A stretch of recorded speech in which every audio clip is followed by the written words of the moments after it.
Hello, TikTok. What is going on? Hello, hello, hello. All right. We're back. We are back.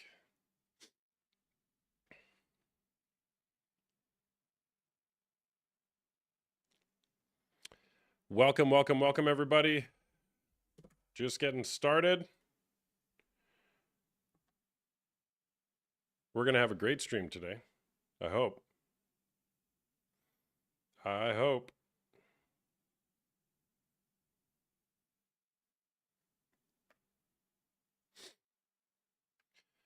What is going on, everybody?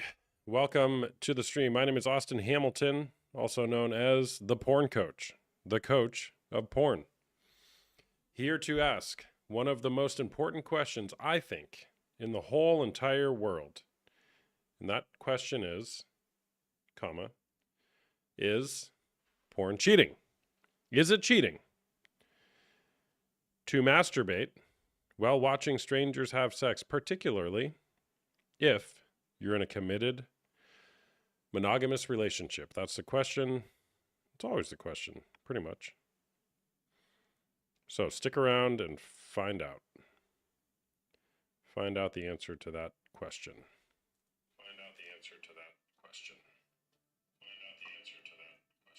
Okay, we are good to go.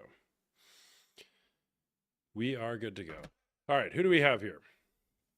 Kayla Wilson, Moto Trainer Hope, Lisa, Jamie Whitehouse, Carmel. Oh, we got to turn our little guest box on. Help Cakes is already here. This is perfect. Help Cakes, you can help me make sure everything's working here. Hey, Help Cakes, how's it going? Hi, how are you?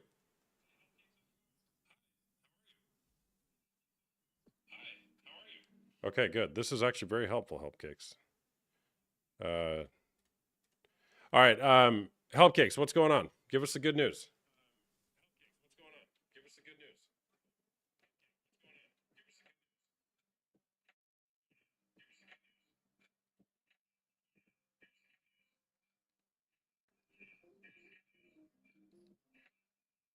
You're going to slowly cut back on porn?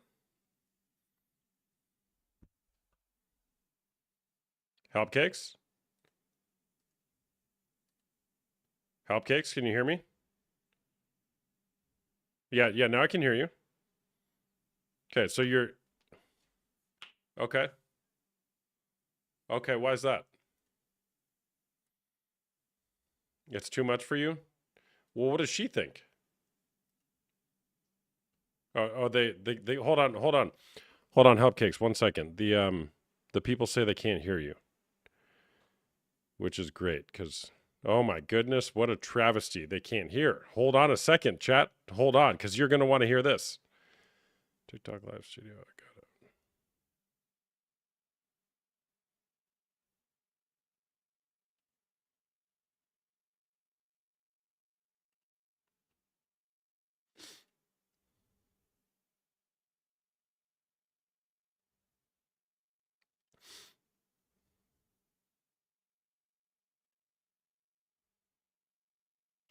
Why can they not hear you? I don't know. Give me a second. Give me a second. When I enter a Christian live, the sentence, I don't want to be stoned, becomes a contradiction. Interesting comment. I'd love to chat. Love to chat about that. Bear with me, Help Cakes. Hold on.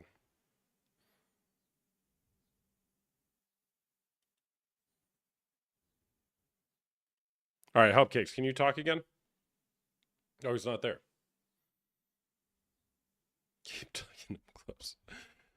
All right, we're having a little issues with the audio, and so we're gonna try to bring. Oh, Help Cakes is back. Help Cakes, we're gonna need you to show up here and help me get this audio thing fixed. Okay, can you do that? Yeah, I can hear you. Can you guys hear him now? Can you say something again, Help Cakes?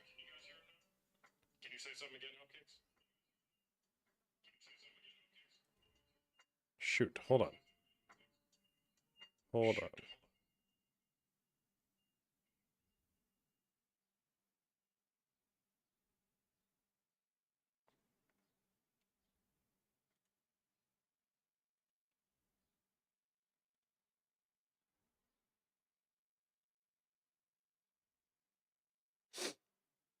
Well, this is, you can hear the host and then echo of those. Yeah, that's fine. This is wonderful. 450 people here and can't even get the sound working. I'm a pro. It's what? 198 people. Oh, 200 people. Sorry. Can you guys hear him now?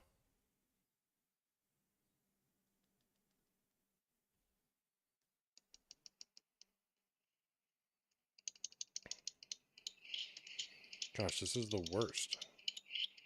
Hold on, chat. We got to get this fixed once and for all. And I understand that you can hear it twice.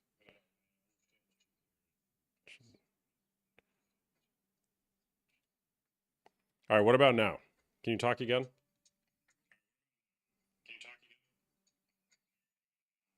Dude, what the heck? Why does TikTok make this so? Is that your wife? Of course it is. Of course it is. Here, talk again. Just keep talking, Helpcakes. Okay, hold on. I think I know what it is. 1 second. I think I got it.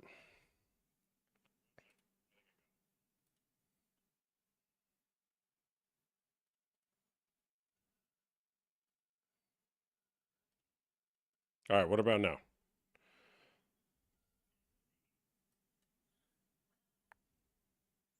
That worked.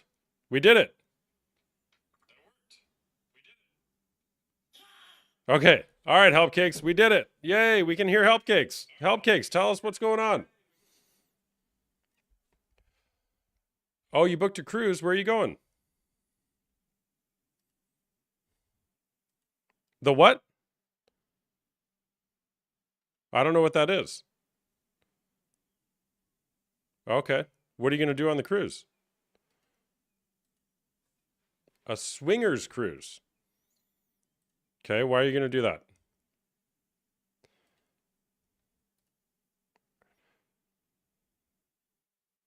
Okay.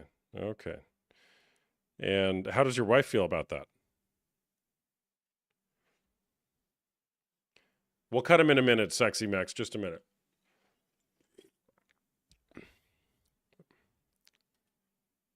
Uh-huh. And so now you're just going with it.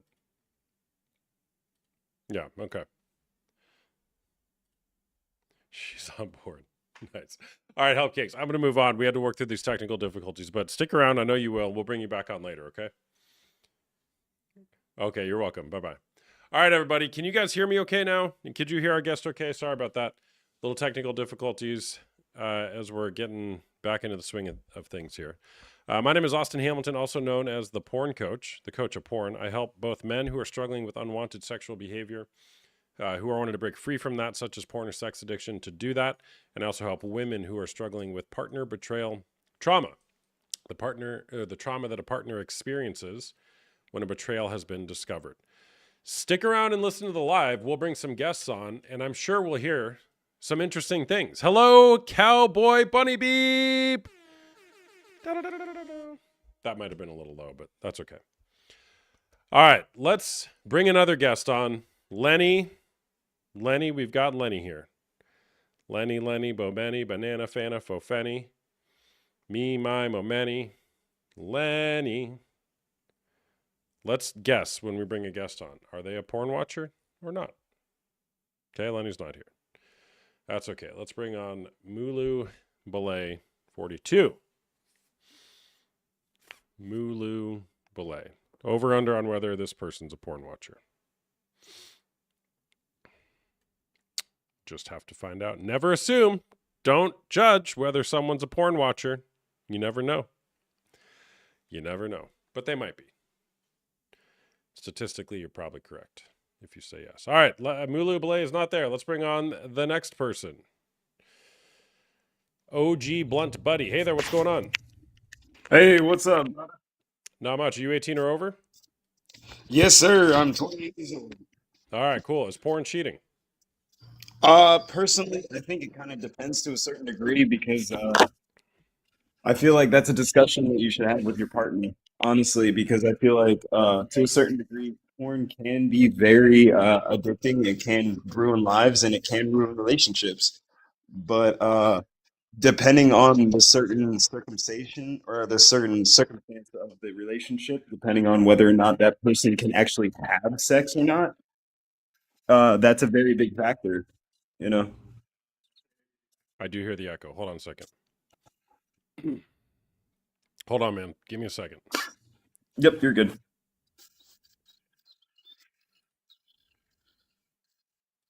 All right, will you talk again for us? Yeah, is this good now? Yeah, it's good. All right, cool. All right, so do you watch porn? No, no, not anymore. Not anymore. Okay. Why not? I just felt like it was disingenuous to my partner, especially I'm wanting to get married here soon, and I felt like it was very disingenuous to look up females' bodies on the internet when I have a wife that I love entirely and I want to have kids with, and I feel like that's just super disingenuous to her. All right, so you feel like it's disingenuous, or I'm going to use the word dishonoring, to look up other women's bodies when you're in a relationship with a woman that you've committed to. Yes. What kind of wild idea is that in 2026? Where did you get that idea? Uh, I, I don't really know. I just felt like I felt like it was a bad thing to do, honestly. Mm-hmm. Mm-hmm. Yeah. Um, yeah, I love that point of view, by the way. Um, you said you used to watch pornography. When did that start? How old were you? I was about I think it was either 15 or 16 when I started.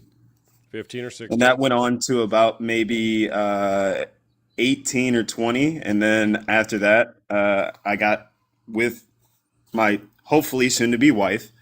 And I was just like, no, this is wrong. I mean, I even felt uncomfortable, like especially because she lived a couple states away at that time when we started our relationship. So I was just like, wow, no, this just feels wrong. This just feels nasty. Mm-hmm. Mm-hmm. Did she know that you watched porn, and then did you tell her when you stopped? Well, she had asked me if I had watched porn, and I had said that yeah, I used to, but I stopped as soon as we started dating because I just felt like it was very rude to you. Like Yeah, yeah, dishonoring. Yeah. How did she take that when you told her that you wanted to stop masturbating while watching strangers have sex? Did she like that, or was she like, "Huh, why would he do that?"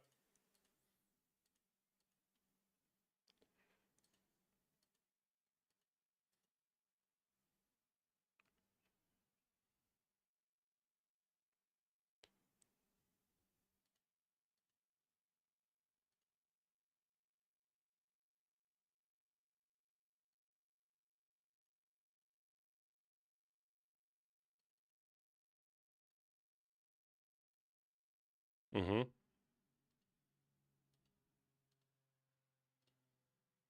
Mm-hmm. Yeah. Okay. Are you guys engaged, or just you're gonna propose here soon? yeah, I'm gonna propose here soon. Okay. When? Uh, hopefully within the month. Hopefully within the month because that's when I'm turning 29. So. Okay. What do you think she's gonna say? Oh God, man! I hope she says yes, but I mean, you really never know, you know. Like, I mean, I feel like we both love each other a lot, but she doesn't really believe in the whole idea of marriage. But my whole family has been like super religious, so it's just kind of like a I don't know. It's kind of like a thing that I'm like, I kind of want to do it just for my family's sake, so they can get off my back and be like, "When are you ever gonna get married?" Do you think that's a good reason to get married? No. Well, I also want to get married because I want to show the world too that I love her with every single part of my being, and I want to have like some type of like I don't know how to explain it. Some type of physical thing that I can be like, hey, look, yeah, no, I'm married. This is awesome. This is my wife. This is my soulmate. She's my other half, you know? Mm-hmm. Mm-hmm. So she doesn't believe in marriage, and you're going to ask her to marry you anyways? Yeah, well, I would say that she doesn't believe in marriage as like the Christian like marriage, you know, like going to a church, going through the whole process of that. She thinks that it's okay to get married, but she doesn't personally believe that all like the government and everything like that needs to be involved in it. Got it. Okay. All right. Well, you're let us know how it goes, will you? When you actually pop the question, you can put that on there. Yeah. Yeah, but you don't watch porn, so at least you have that going for you.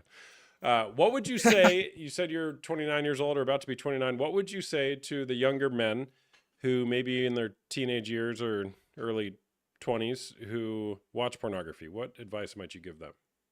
I would definitely say that you guys need to stop looking at porn, especially because of the fact that there's just I mean, when you look at the body standards in the porn industry, it's going to offset your mentality of what sex is. It's going to offset your mentality of what you should look like, what you should be doing, what she should look like, what she should be doing. Honestly, I just feel like it's super disingenuous to what actually happens, and you need to stop comparing yourself to these. I want to say almost. Uh, Man, I can't think of the word, but these people of society that are obviously way over the average, you know? Yeah, so it creates an expectation that isn't necessarily reality when you're using pornography. It's a curated experience that is not based on real intimacy. Yes. Yeah. All right, man. Well, hey, love it. Thanks for sharing, and good luck to you when you decide to pop that question. Thank you so much, man. Thank you for having me. All right, man. Take care. All right. You too. Make 'em purr. Welcome. W's in the chat for our guests, for all our guests. Can you guys hear that noise?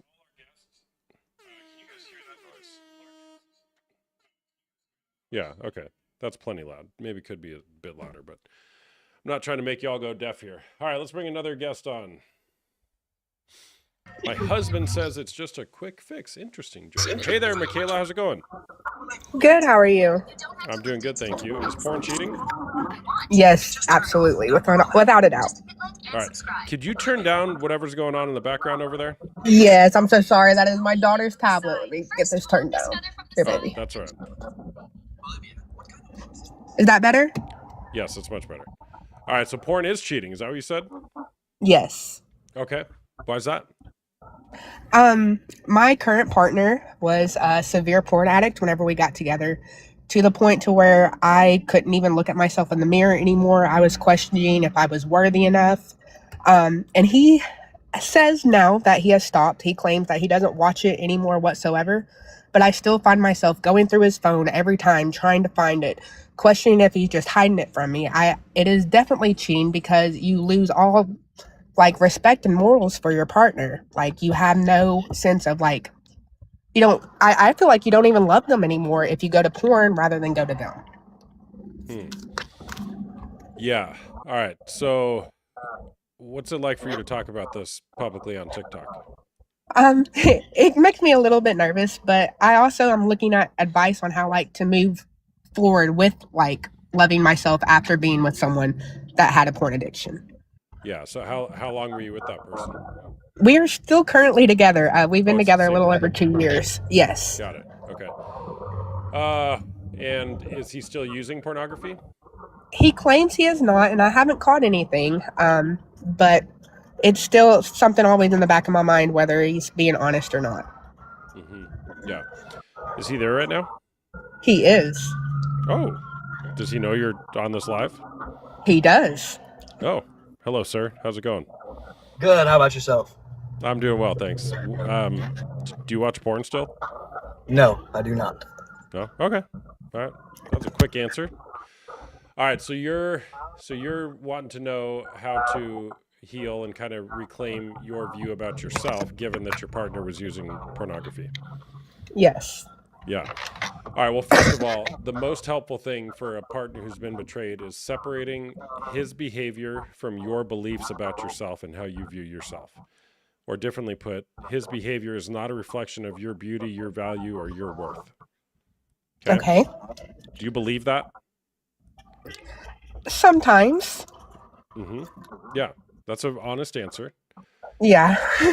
Yeah, and that's oftentimes a really hard thing for a betrayed partner to believe fully, especially when they've been with somebody who's been using pornography for a period of time.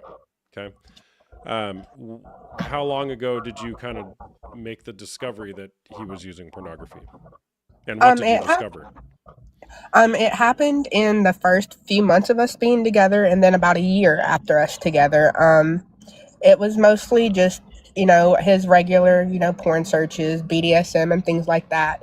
And then it got a little more in depth with certain things that he was into, like transgenders and things like that. So it really made me question if I was even his type anymore.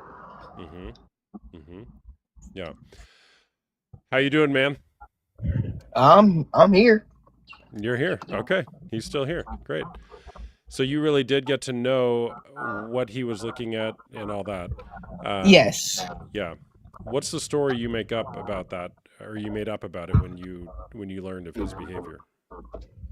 I threatened to leave him over it and everything because I made it a very clear point that porn was a boundary for me in relationships due to my previous ex that told me nobody would want to have sex with me unless I had a bag over my head.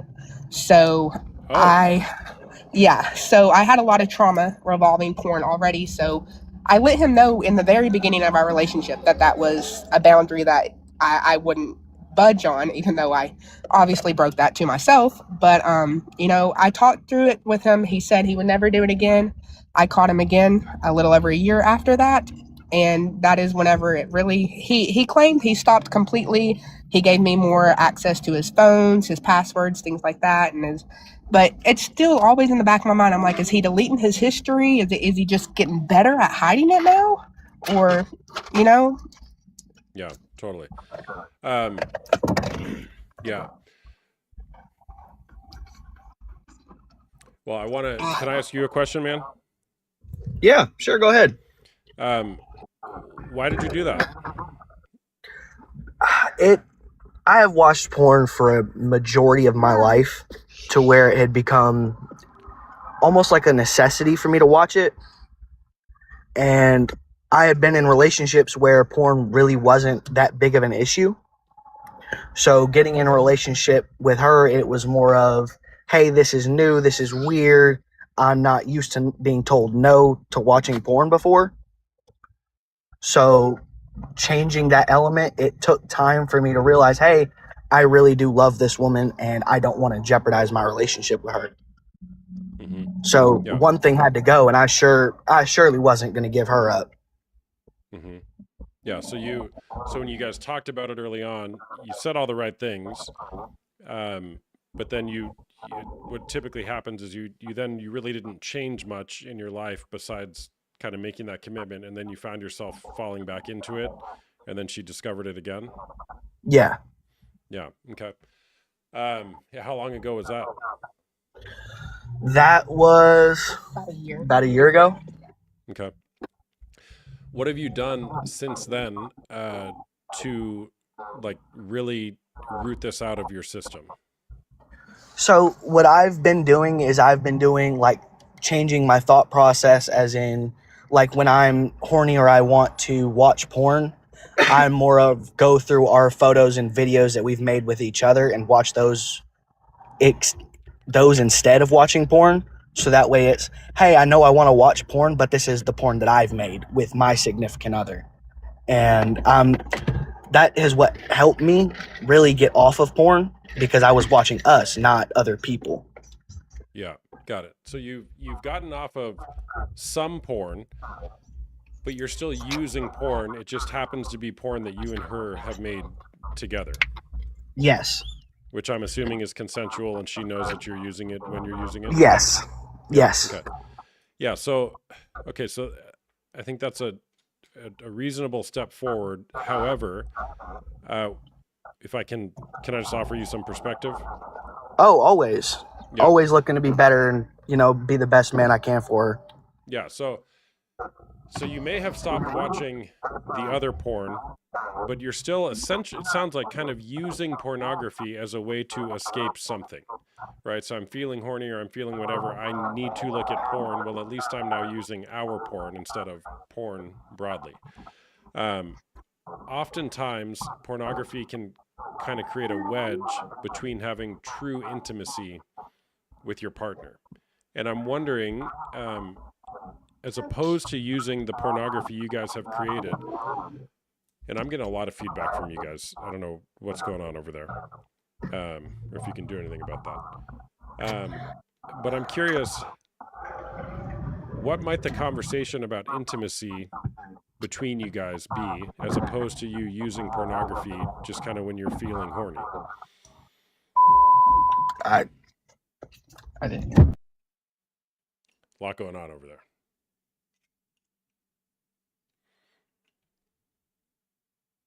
Sorry, we'll wait. He didn't sign up for this conversation. But hey, props to this guy, this couple. Okay, look, to come on here and talk about this so openly with over 200 people on TikTok. I mean, dude, that's pretty incredible. Your videos helped me during many months of trickle truth and pain. Well, sorry you went through that, and I'm happy that could be a resource for you. All right, let's bring on another guest.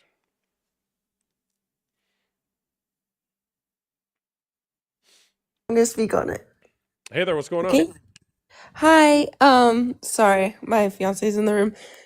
All right, another 2-for-1 here. Are you guys 18 Oh, or no, over? no. Yes, we are. Okay, this is not going to be a 2-for-1. No, it's not. Okay. All right, what's going on? Your name's probably not Ryan. It is Ryan. Oh, your name is Ryan. Yes. Okay, sorry. Hi, Ryan. I'm Austin. Hello. I just want to All say I do love what you're doing here. This is amazing. Just getting the word out. But yes, I do think it is. Not only is it cheating with your partner, but I do think it is a form of cheating yourself in a sense.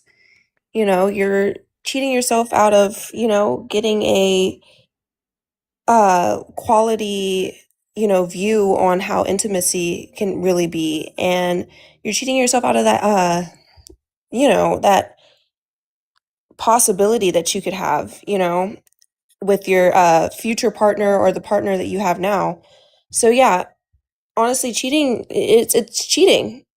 But especially with your partner, because then it can genuinely make them look in the mirror and they'll probably be feeling like crap knowing that somebody is, watching these videos that have, all these women and or men or whatever they're watching, and they look at it and they're like, what am I lacking, you know, from these people for this person to have to go to these sources to get off, Yeah. So with my Totally. fiance, we've never really had to deal with that, but I have had friends go through situations like that. I mean, I had an addiction before we started dating, and I kind of healed from it myself before I decided to, get back into knowing people and getting into the dating world, and I healed from it.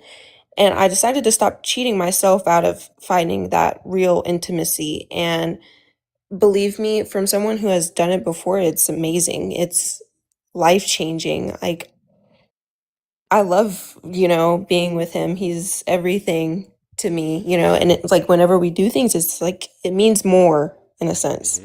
So yeah, I do think it wouldn't hurt as much to get out of it. It might actually help intimacy if you stop watching pornography, right? Yes, exactly. Yeah. Okay. I love that. Why was this important enough for you to come on and talk about on TikTok?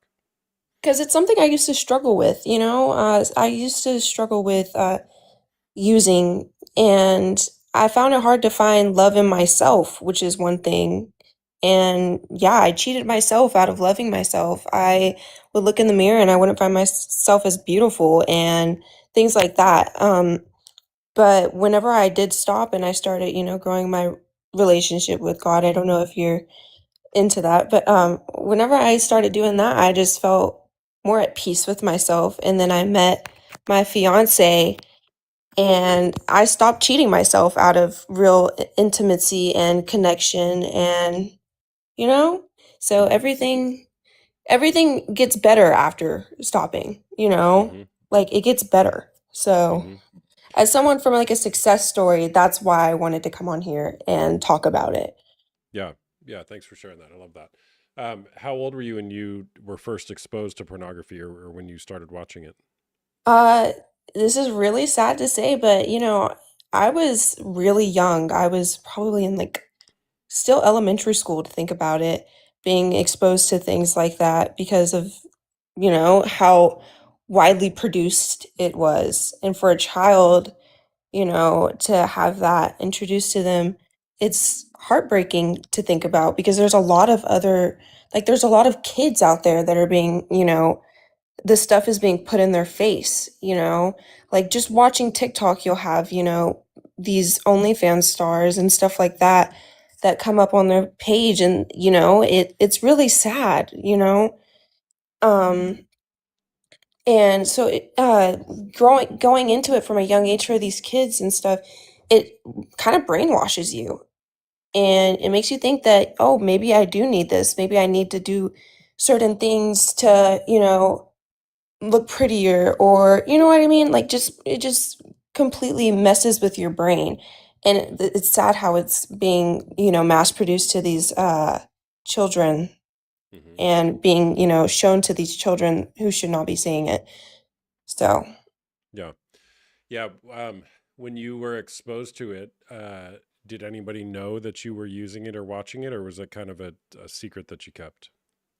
uh nobody really knew, but I did keep it as a secret. It was really hard, though, trying to keep it as a secret as a kid, because your parents go through all that stuff. But yeah, it it was hard. But then what's it called?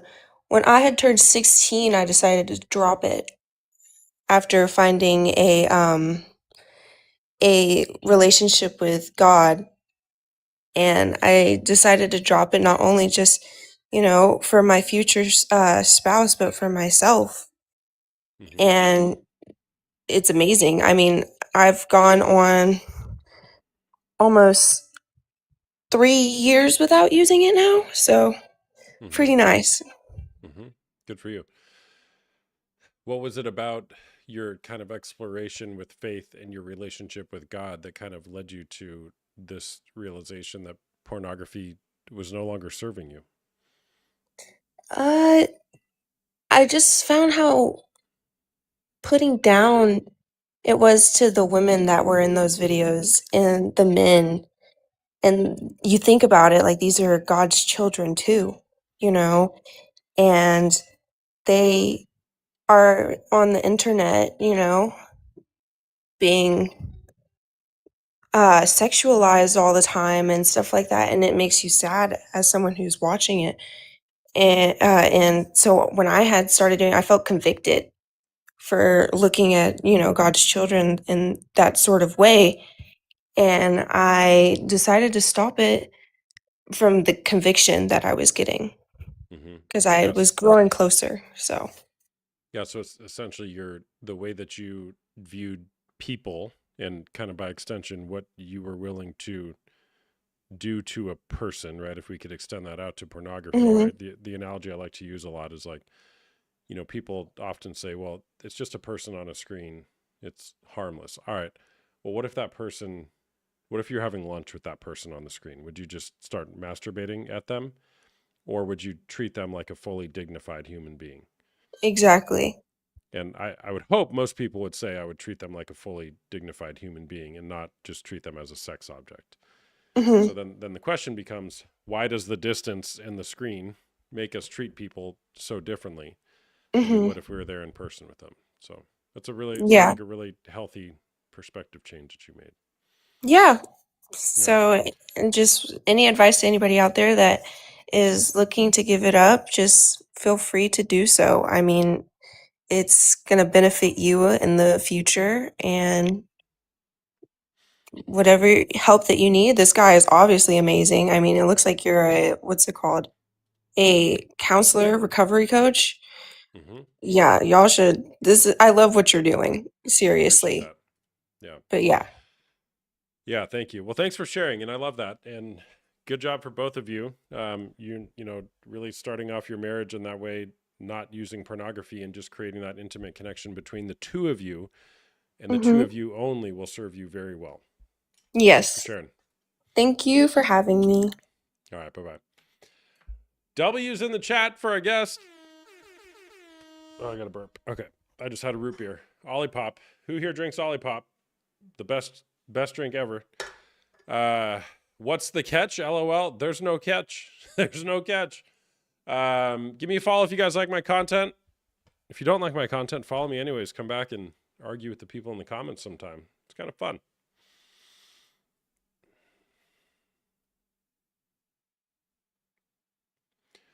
Danny, let's bring on another guest. Olipop is the best. It sure is. It's so good. It's so good. I do kind of feel bad though when I have like 3 of them in a day. I'm like, I just drank 40 carbs. All right, Danny's not here. I'll be right back. I gotta go potty. I have little kids, so I say potty. Be right back.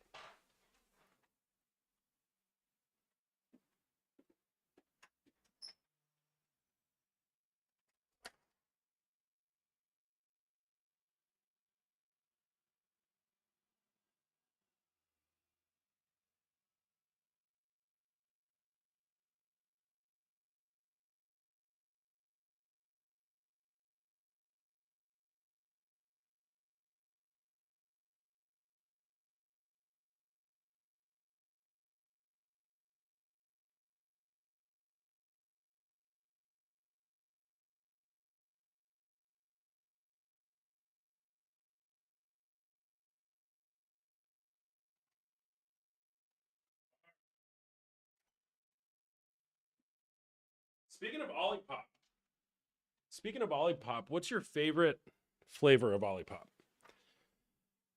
What is your favorite flavor of Olipop?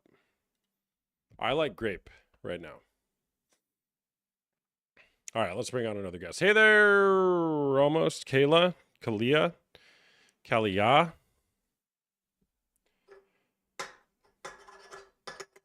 You've never had Olipop? Go to Costco right now and buy yourself a case of Olipop. It'll change your life.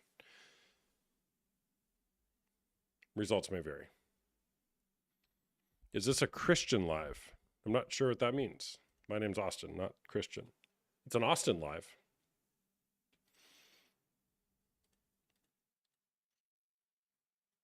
I'm happy to chat with you if you want to come on and chat, though. OMG, I love Costco. I love Costco, too. Costco is the best.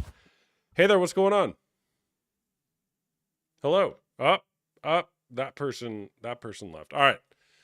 No guests in the queue right now, which means in just a minute I'm going to co-host. Is this a religious live? I don't know what you mean by that. I don't know how a live can be religious. If you want to come on and chat, though, I'd be happy to chat with you. This is a live where we talk about pornography. That's what this is. It says it's porn cheating. Yo, what's up, bro? Hey, what's going on? What are we talking about here? Porn. What are we talking about? Porn? Yeah. Are you 18 or over? Yeah, bro. Okay, got it. All right. Is porn cheating? Yeah, I think so. Yeah. Okay. Like Why is I wouldn't want my girlfriend watching that while I'm dating her, type shit. You wouldn't let your girlfriend watch it when you're dating her? Or like I wouldn't want to. You wouldn't want Like I don't care what she do, but like I wouldn't want to, type shit. Yeah, got it. All right. What about you? Do you watch porn? No. Okay. I actually haven't in like 5 months. Oh, good for you. Way to go. How old are you? I just turned. Well, I'm turning 18.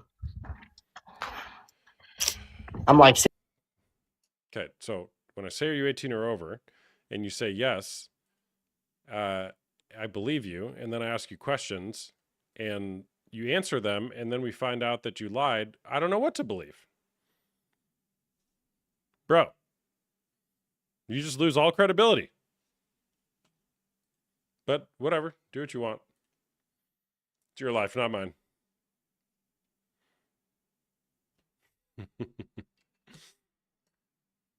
It's not that hard.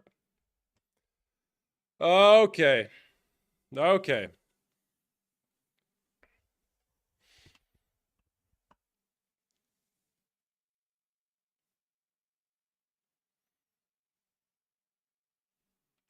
Is this inspired and sourced from a Christian mindset? Such interesting questions you have. I'd love to chat with you if you want to come on and chat. I could present a faith-based argument if you'd like. I could present a non-faith-based argument. Whatever you'd like, we can talk. Fuck my head. Oh my gosh. Oh my, there's a first for everything. Wow. Jeez. I just caught that out of the corner of my eye, and I am so sorry for what just happened. Oh my gosh. Oh, oh my, okay. Okay. All right. All right. Oh, all right. That guy's going to be reported. Wow, that's not something you see every day. Wow. Coach, my wife is mortified. I'm mortified as well. Yeah. Jeez. Oh my gosh. Yeah. Whoa. What was that person's name? I don't want to accidentally bring him on again. Wow. Okay, let's bring another guest on.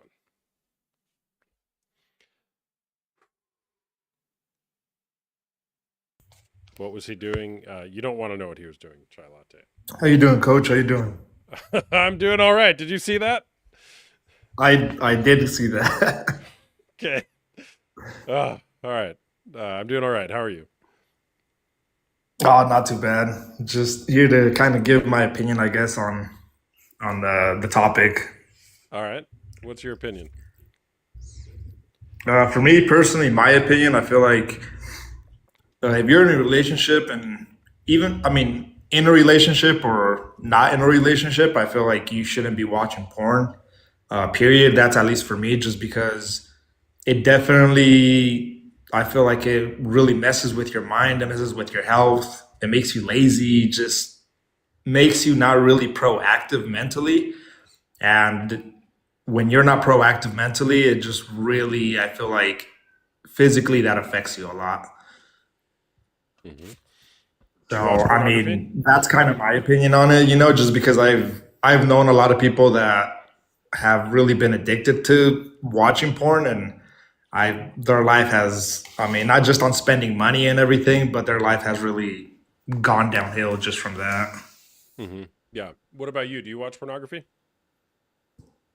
No, no, I do not watch pornography at all. I've been training Muay Thai for 26 years, and that's all I do, and that's my life, and I No wouldn't time want to for go down porn. a rabbit hole that, yeah, I don't want to go down a rabbit hole that I can't come back from. It's basically a drug, if you ask me.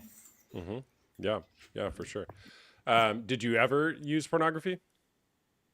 I did when I was younger. So like, I would say my early teen years up to like maybe when I was like 20, 21 years old. And I really started realizing that like, hey, this is not good for me. It's, I'm glued to a screen. I'm, glued to this, glued to that, temptation this, temptation that. And it's really just not good for your mental health. It was really just fucking me up mentally. Hmm. Hmm. So So what was it like for you to stop? Like, was it hard for you? Did it take time? I wouldn't say like not that it was hard for me to stop. It was just I kind of hit a point in like mentally where I was like, what the fuck am I doing? Like, I'm missing training sessions. I'm, missing this, missing that, just because, I want to stay inside and look at porn. You know what I mean? Like, my biggest thing is when I was missing my training sessions, it was like everybody would ask me, like, dude, like, why aren't you, coming to training as much? Like, what's going on? And it's one of those things where it's like I was embarrassed to say, like, well, it's because I stayed home and watched porn. Because I was at You home know? masturbating while watching strangers have sex. That sounds a little Exactly. interesting, right? Yeah, exactly. Like, who wants to, tell their teammates, yeah, I'm not going to go training today because I'm going to stay home and fucking jerk off to porn. Yeah. Good for you, man. So, Are you married? no, I am not married. Okay. I was married for a very long time. I've been divorced for about 4 years now. But And it's even just since being divorced, you haven't used pornography? I don't. I do not. Mm-hmm. I do not at all. Yeah. See that, people? Even if you're single, even if you're divorced, you don't need to use pornography. Yeah, especially when you have kids, man. Especially when you have kids, you don't want your kids, to get stuck in that rabbit hole that you were stuck in once. Totally. So you got to lead by example. Yep. Yeah, and I think that, people ask a lot, how do I help teach my kids about pornography and the dangers of it? Well, I think the best way you can do that is by being in touch with your own sexual story and lead by example, like you're saying, right? If you're using pornography, meanwhile, you're telling your kids, hey, don't use pornography, it's not good for you, that's going to fall flat on its face. And so to actually have that heart change, Yeah. like what you're describing, I mean, that's really what you need. So love that, man. Thanks for sharing. How old are you? Yeah. Well, I'm 36. Cool. Good for you, man. Thanks for sharing. Yeah. Yep. Well, thank you for having me. I appreciate you. Yep. All right, man. Take care. All right, guys. See, look, if you think everybody watches porn, it's just not true, right? We've talked to people in their 30s here today, people in their that are 18 or thereabouts, don't watch pornography. So it's possible. You don't have to use pornography. ... I see you. I'm going to bring you on.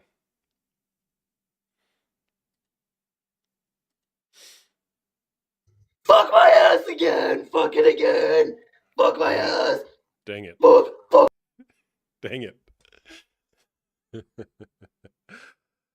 Oh, I wasn't looking at the screen too, so I didn't get it in time. Wow. Fool me once. Joke's on. How does that go? I don't know. I feel really dumb now. This guy's going to be banned. Block. Report. What do I even call this? Adult nudity? Yep. Adult nudity and sexually explicit content. I'm sorry, everyone. All right. Who else? I'm leaving. Can't have opinions in this chat. LOL. What does that mean? You want to come on and chat? Chocolate Wonder. What's up, man? Something we don't see every day. We love opinions here. Whatever opinion you want to share, let's hear it. We're here for it. Jeez. Oh my gosh.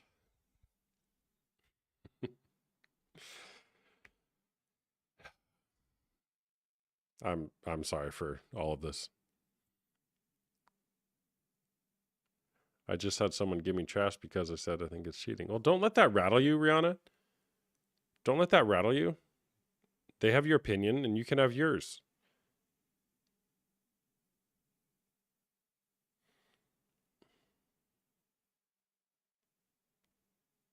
I know it's not my fault. I got it. And it's more the voice that went along with it.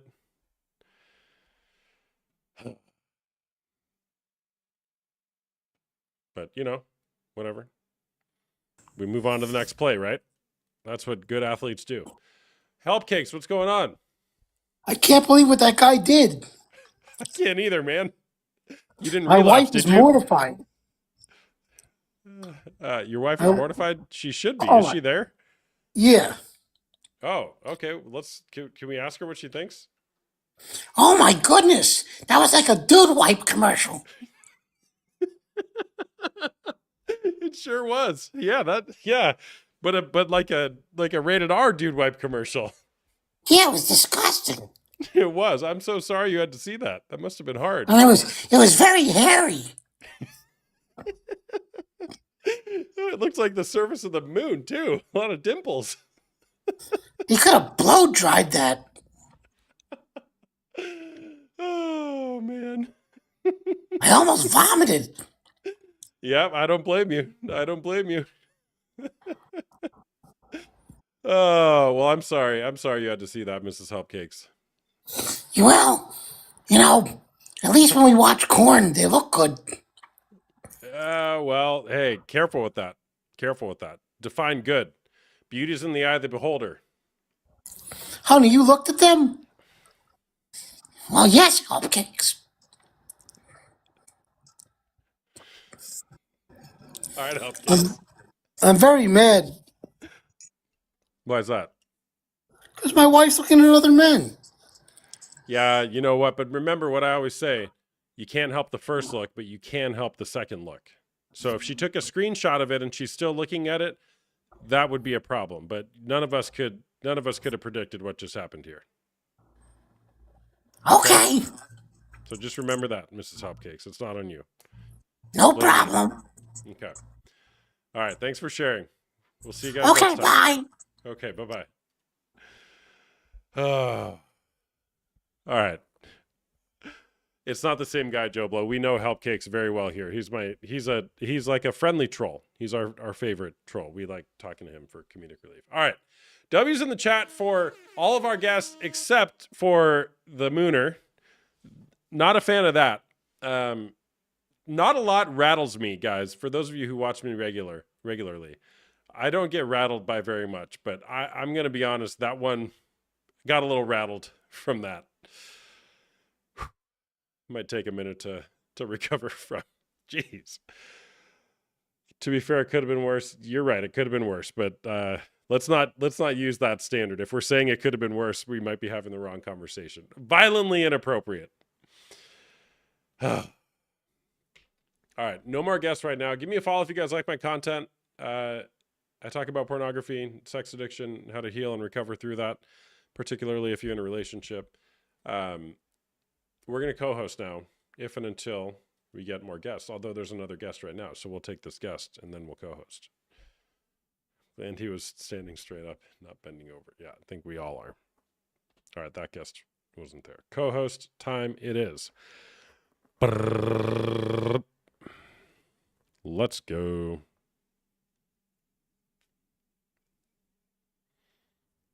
Is it still watching porn if it's unintentional? That's an interesting question. Hey there, what's going on? Hi. Are you 18 or over? What? Are you 18 or over? Am I a what? Okay. All right. Is it still watching porn if it's unintentional? What does that mean? How could it be unintentional? Like you trip and fall and then you're watching porn, or are you talking about what's just happened here on the live? Oh my gosh. Oh my gosh.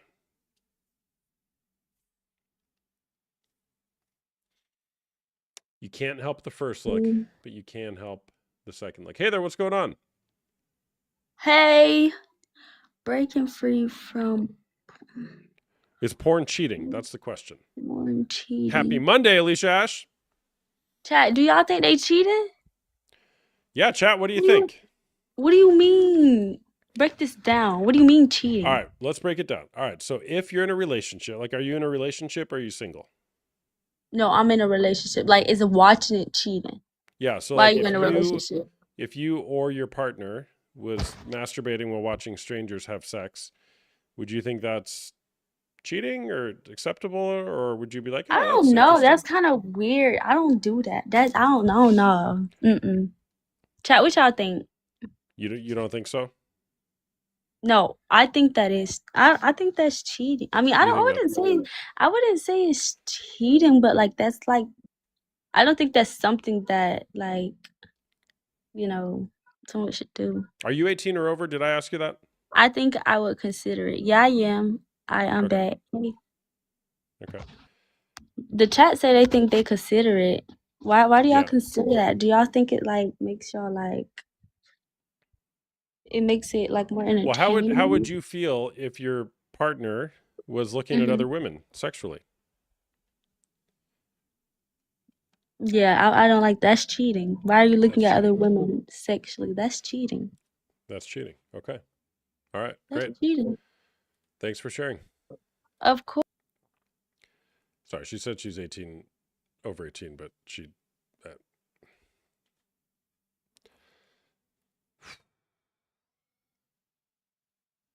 we're calming down here. We're calming down.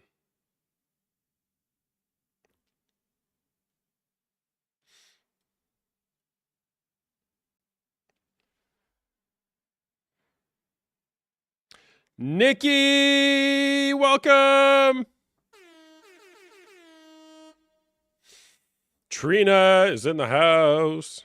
Trina, the other day my my ears hurt or something, and I was like, who's the person who always gave me free unsolicited medical advice on my TikTok? And I'm pretty sure it was you. I think I need to stop using Q-tips. I think I'm just shoving all the earwax into my ears. Yeah. But my wife, we have this ear looker scoper for our kids, and we used it on myself and my wife, and my ears are like clean as a whistle. So unless I've been, pushing that wax down far, I think I'm good. But I can't hear it. It feels like my ears are plugged all the time. Yeah, isn't it the best? It's the best. It's like you don't have to go to the doctor.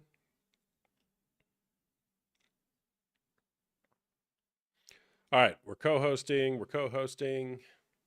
Or if a guest wants to come on, we'll talk to him. Nikki, you just missed something very traumatizing for all of us. Glad you weren't here 5 minutes earlier. Oh my gosh. We'll just say some guests will do anything to to get a reaction.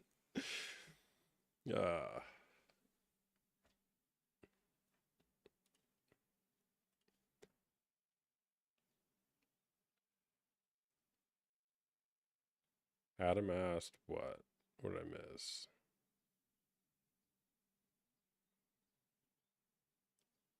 Rough guest today. Yeah, you never know what you're going to get in TikTok land.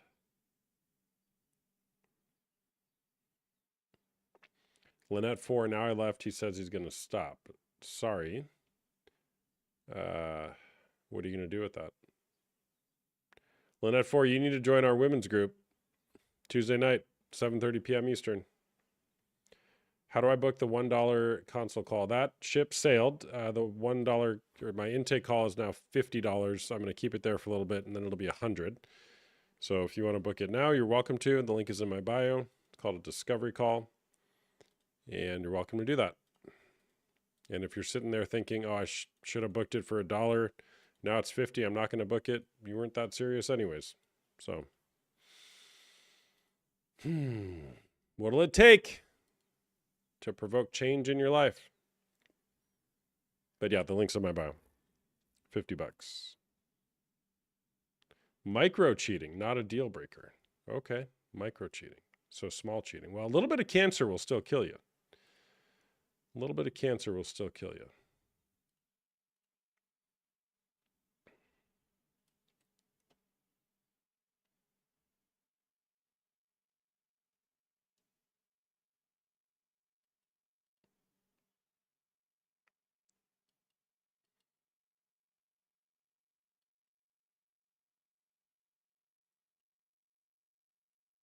I'm going to turn my multi-guest on and co-host. I think I need to restart this because I got a restriction notice when that thing happened earlier. I'm gonna stop and start this live real quick. Okay, I'll be right back.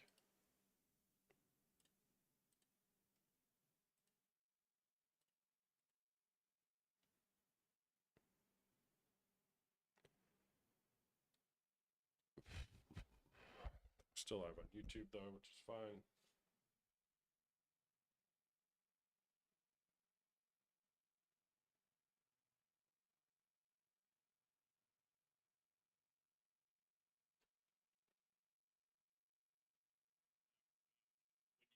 Exposed to it, did anybody know that you were using it or watching it, or was it kind of a secret that you kept? Nobody really knew, but you know.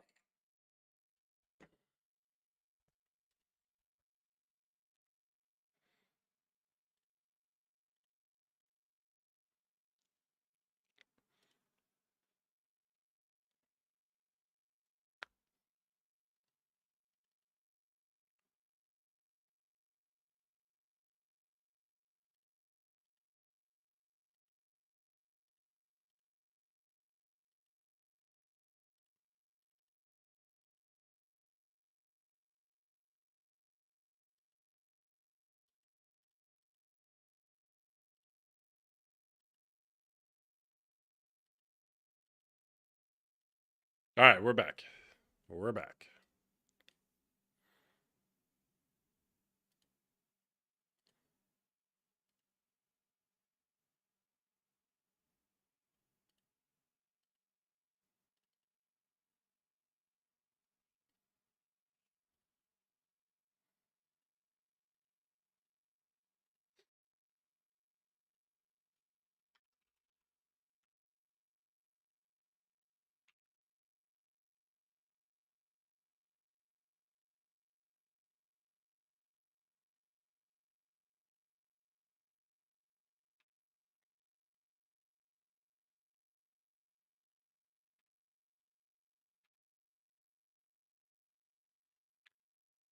All right.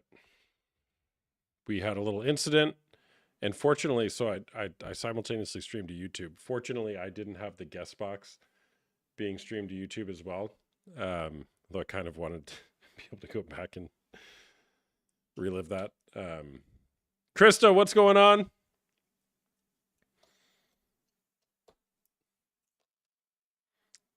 Oh man, that was quite the situation.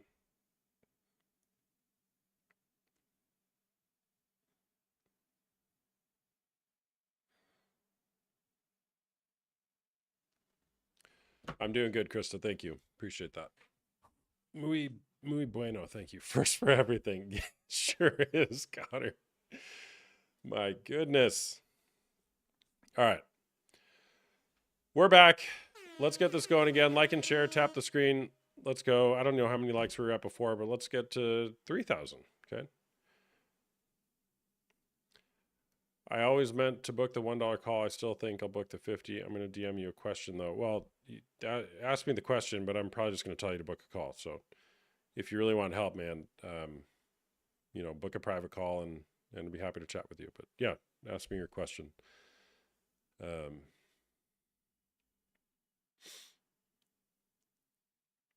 Krista, you don't want to know what happened. I might clip it for you though, just because you would probably die if you saw what happened. We had a guy.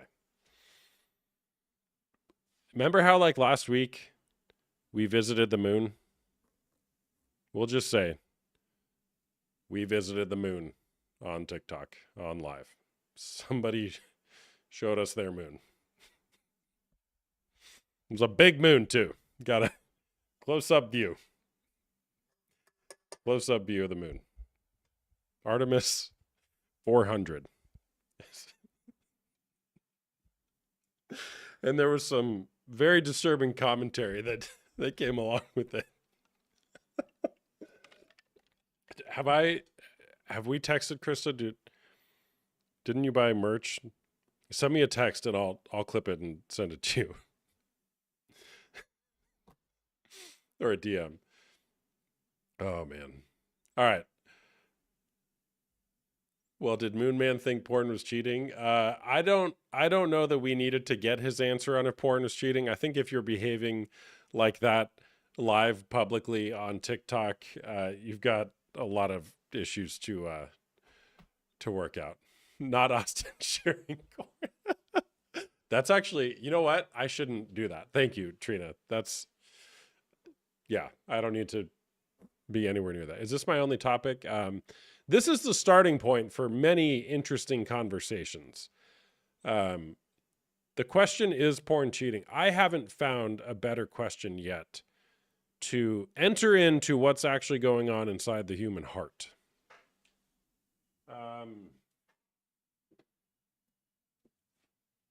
In fact, my friend Jay Stringer wrote a book called Unwanted: How Sexual Brokenness Reveals Our Way to Healing. And Jay is a therapist and a researcher, and this book is a great summation of really, everyone has a sexual story.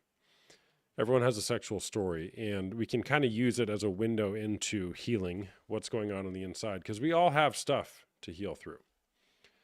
So this is my only topic, at least on this account, but stay tuned. There's going to be more. Ain't no way we were landing a space shuttle on that thing, that's for sure. Oh, man. What's booked call again, please? What does that mean? If you want to book a call with me, the link is in my bio. Go to my Linktree. Let's make sure it works there. Linktree.com/porncoach, and then start here, one-on-one intro call with Austin. And then you can book a discovery call with me, and I can tell you, I just want to hear your story, get to know you, where you're at, if I may be able to help, and then tell you about my groups if you're interested. I have groups both for men who are wanting to break free from porn or sex addiction, as well as for women who are wanting to heal through partner betrayal trauma, the trauma that a partner experiences when they've discovered a betrayal. My groups are an amazing community where people can heal together, because healing doesn't occur until it's witnessed empathetically. What do I mean about healing? What do I mean by healing? And I got a couple of guests here. I'll bring them on in just a moment. Oftentimes with a man I would say always with a man who's watching pornography, there's always a story that's dying to be told behind that. I don't think that men just wake up one day, particularly men who are in a relationship or married or committed to somebody. I don't think that they just wake up one day and say, today seems like a great day for me to go on the internet and find some strangers to masturbate to while I'm watching them have sex. That doesn't happen by accident. Something usually happened early on in their life where they were exposed to pornography, and it was filling some sort of void or pain in their heart. And in order to truly be free from, I'll say, the shackles of pornography addiction, pornography use, you got to go to the root of that pain. What is the pain that you're trying to medicate? Until you do that, all the porn blockers and accountability apps in the world are not going to help you have sustained freedom. So you got to go back to the root. And similarly for women, right? Many women who I talk to that have been married for 10, 20, 30 years, it's like, well, when is the first time you thought that your husband was doing something? It's like, well, when we were engaged, he was looking at another woman and I said something and then we kind of just left it there. Okay, now here you are decades later, and you still got that memory in your mind, and you've been wondering what he's doing, and then you find the pornography, the infidelity, whatever it is.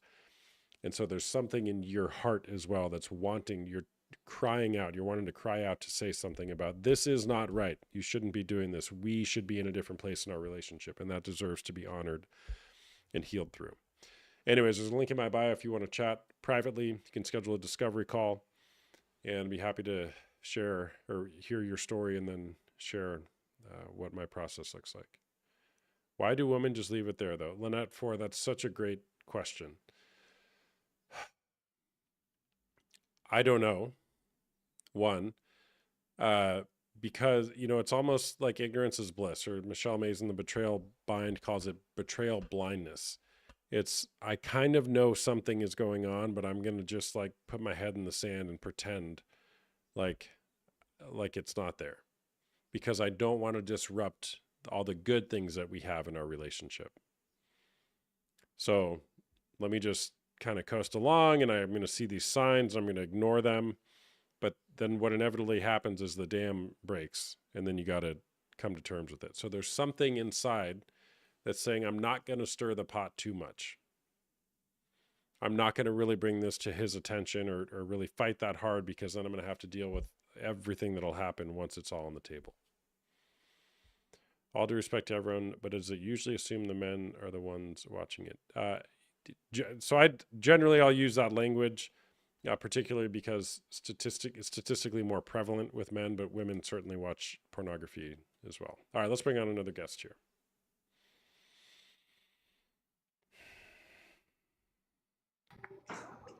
Hey there, what's going on? Hey, how you doing?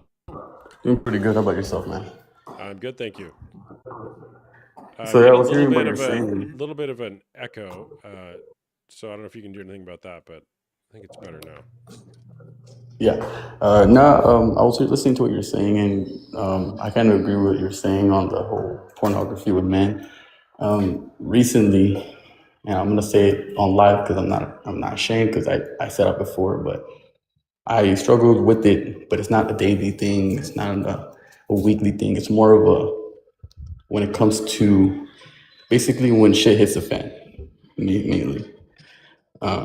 Right now, I'm in the point where me and my marriage, my wife, we got into this huge fight because of what she found on my phone, and it just. I'm not trying to make excuses and say it's because of this or because of that, but generally, I'm gonna say how I feel. It's basically because it's a lack of respect and a lack of trust. Even though I've messed up in the past with certain things, me trying to make up for those things and trying to push forward to gain her trust and her love, it just feels like it's forced. It feels like it's never enough. And she keeps moving the goalpost further away from me every time I'm doing something that needs to be done. And, it just got to that where I usually go to pornography to feel, just basically to run away from the problems. And I feel like it's just gotten to that point where there's no going back from it. Thanks for sharing that, man. What do you mean there's no going back for you? I'm not trying to say I'm Christian. I follow. I believe in God. In Jesus Christ, and I try to do right by Him. And it got to that point where I repented so many times. I'm not gonna do it again. I'm not gonna do it again. And every time I felt so it was like a confirmation of I'm never gonna do it again. But I keep doing it, and it keeps going back to the same pattern over and over and over again, and I'm never getting out of it. And they always say, there's no too far is too gone, but I feel like it's wrong, because it got to that point where it's just a slap in his face, and my wife gets mad at me. You're not who you say you are. You're not this. You're not a good husband. It just feels like maybe it is true. Maybe I'm not a good father. Maybe I'm not a good leader.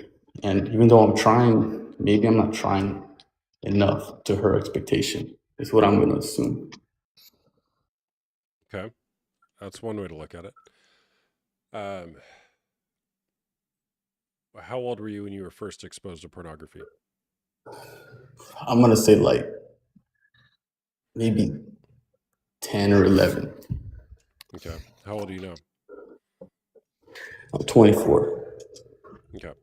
So you said something really key. You said something to the effect of, when things get so hard, or whatever the word was you used with your wife, that's the point in which you turn to pornography.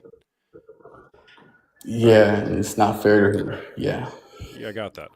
But just notice, you're not doing it every day. You're doing it when you're trying to escape certain feelings. What are those feelings that are rising up in you when you're like, fuck it, I'm going to use porn to make myself feel better? Maybe when it feels like it's just so confusing when we argue. I'm assuming I'm not gonna say it's her fault. It's mostly mine. I'm gonna take accountability for that. It's never hers. I'm the one who messed up first, and I think it's kind of accountability mainly. Trying to settle the argument I guess when I don't feel like I'm being heard or I'm being listened to, sometimes she goes on and says, "Okay, okay, I get it," and I feel like she doesn't get it, and I just want her to just be sincere when we talk. I want her to just understand what I'm trying to say. I'm not trying to attack you and make you feel like a little kid. You're a grown woman. I love you, and I just want you to understand what I'm trying to say. Just because I want you to see, I'm trying to work with you on the things that you say I'm not good at. Mm-hmm. Yeah, so I'm hearing it's kind of like when you feel misunderstood or you can't win an argument, right? You're not getting your way. Yeah. You're then Yeah. like one reason why people use pornography sometimes, this is what Jay Stringer talks about, is to regain some sort of power in their life. So you know what? I can't win this argument. I'm not being understood. Well, you know what? If I go use pornography, I'm going to feel like the most powerful person in the world while I'm doing this. And it actually does give you that for a moment in time. So Yeah. what may be going on for you is like you're trying to resolve this, what these disagreements are or whatever in your relationship by shortcutting it and saying, I'm going to go look at pornography to feel better in this moment, as opposed to dealing with, okay, how can we negotiate through conflict better? Or how can I be more okay with myself when I'm not getting my way or, have to compromise on something? So pornography, is it possible pornography has become the tool that you're using to make those icky feelings go away when you're in conflict? Yeah, basically, that's basically what it is. Like, I'm not gonna lie to you. It feels like I'm in control when I do it, and even though it's hurting her, it feels like it's giving her a reality check. Like, look, I'm in control, and I don't mean to hurt her. I'm not trying to do that to her. She's my wife. We have 2 kids together. I just want to do what's best for her. And there's no excuse. Porn. She says it too. Porn is cheating, and it is cheating. I 100% agree with that, and I cannot deny that whatsoever. And I try my best. I haven't done it. I haven't watched porn in like months. It'll go for like 6 months, almost a year, and then I'll mess up and fall back, and it'll just keep doing the same thing. And I'm trying to avoid it. I try finding different things, but it's trapped. Since she doesn't trust me, she doesn't allow me to go out, do anything with my friends or anything because of the trust. And I feel trapped, and I can't do anything. The only Wait, you thing I said do she is come to doesn't work. allow you to do anything? That's it. No, I can't even go, play pool. I can't go to the boxing gym. I can't, go to the park for a little bit with myself. Yeah. That's basically what it is. Yeah. So she's doing what is very common for betrayed partners. She is doing what Michelle Mays calls declawing the tiger. I'm going to read this to you. You got a minute? Yeah, I got a minute. All right. Where is it?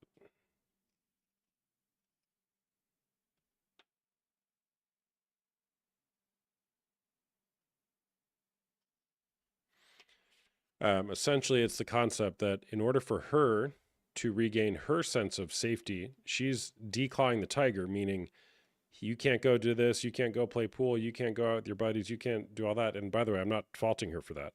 What she's trying to do is put some guide rails around you so that you don't hurt her again. But the problem with that is then you can't live into your full manhood, right? Into what actually makes you a man. Does that make sense? Yeah, I agree with that, but it's hard to get her to understand because, I'm not gonna say she's a feminism. I'm not sure. I don't know what it is but she always has like a valid point on why I can't do certain things. And the part that frustrates me is I can't defend myself. She always finds something to say, and I feel like it's manipulation at one point. But it's just so confusing trying to argue with her. Even though I'm not trying to argue, it's just hard to try to get something through to her because she has her other aspects, her other point of views, and I can never try to settle it. I'd rather settle it than win an argument. And I think everything I say to her, she takes it as an attack rather than, correction or, leadership. And that's the hard part. Well, yeah, but man, you got to look at it from her perspective, though, right? You betrayed her, and you're still doing it. Yeah. Just maybe on a less frequent basis. Yep. right? And so Yeah. until you've resolved that, it's going to be very hard for her to trust you, because trust is not built based off of the words you say. It's based off of changed behavior demonstrated over a long period of time. So every time you go back and look at pornography and she discovers it, you're back at square one and 2 steps behind that. Yeah. It's not. Yeah, and I believe it's my fault too. You believe what? I believe that the whole issue of this whole issue that I'm talking about is basically my fault. Like I didn't come here to make her look bad. I just came here to get like more of No, understanding. in no way am I hearing that you wanted to make her look bad, right? I'm just, the book, The Betrayal Bind, goes through a lot of this for betrayed partners. Let me read this to you. It's just a couple paragraphs. Declawing the tiger. The final coping pattern betrayed partners use to manage the attachment injury created by betrayal is declawing the tiger. This is about the power dynamics within our relationship and the power imbalance created by cheating. When our cheating partner breaks our relationship agreements, they take a power over position within the relationship. They have a secret. This is a power imbalance, because knowledge about the state of our relationship that we don't have, they have knowledge about the state of our relationship that we don't have, and this unilaterally changes our sexual and relational agreements. Our partner hides important information from us, creating distance and confusing, and our relationship changes without our consent or awareness. One of the most significant wounds we experience as betrayed partners is the loss of choice and personal agency within our relationship. Many of us describe this as dehumanizing. So read this, or listen to this part. When we discover sexual betrayal and come face to face with our powerlessness regarding the decisions that were made without our consent, we react. And the typical reaction to an experience of power under is to try to win back a sense of power, i.e., to gain power over. Declawing the tiger is how we do this, the betrayed partner. We shame the cheating partner, consign them to the emotional doghouse, treat them as second-class citizens, and try to control them to limit their power to hurt us. We do this because it feels like when they were operating within their full power and freedom, they became dangerous. Our compelling need for safe connection causes us to assume that we can only find safety if we take power away from the cheating partner, because when they had power, they abused it. As a result, we assert power over within the relationship in whatever way we can. Shaming, criticizing, and controlling our cheating partner are ways we try to limit their power and cut them down to size. So that may be what's going on for you, man. Does that land with you? Yeah, I believe it does. I mean, honestly, it does. And I mean, like I said, the wounds are still open. They haven't healed yet. It's going to take years. I mean, I'm talking about beyond years, and I'm willing to do that. It's just, well, time doesn't heal wounds. It's what you do in the time that heals wounds. So what have you done up until this point to try to really recover for yourself as well as heal the relationship? yeah. And is there any advice for, because there'll be times where she'll just say, you're watching porn, go watch your porn, even though I'm not watching it, or even though I'm not even associating with it. When we argue, that's the first thing she says, go watch your porn. And it just gets frustrating, because then she starts saying things that she shouldn't be saying, the disrespectful name calling, the personal, things that she shouldn't be telling me about my family. And, and that's the only part that sometimes I feel like it triggers it, if she's going to be saying I'm watching it, I might as well, but I haven't fallen into that mentality of, well, if she says it, I'm going to go do it. It's just, frustrating, even though I'm not doing it. She just keeps saying it. What have you done up until this point to heal both yourself and your relationship from the betrayal that you've caused? I mean, I try to talk to her about it, but I feel like talking to her about it is just going to make her yell and scream, and she's going to assume I'm watching it, even though I'm just talking about my feelings. That's the hard part, is when I talk about my feelings, she looks just like she's zoning out, like she doesn't care, like it's just like it's nothing. And that's the part that sucks. Yeah, well, and the hard part about that, man, like I hear the genuineness that you're genuinely trying, and especially if you're still going back to the behavior, she doesn't want to hear it from you right now, right? Especially if you're going back to it.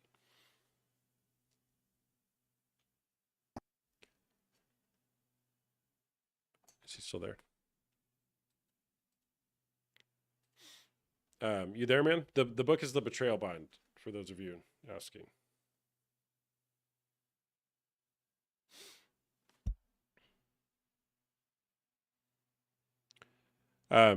Jay, if you're there, man, look, here's a question I would ask you is, who else in your life knows what you're struggling with? Right? Is it just you got caught and you're trying to like convince her, hey, I'm different, I'm changed, and you're still going into the behavior? That's going to fall short. He's not here. What I would suggest, man, is get some help. Okay. There's books such as The Betrayal Bind, like I mentioned, by Michelle Mays, Unwanted by Jay Stringer, and you got to be in community with this to heal.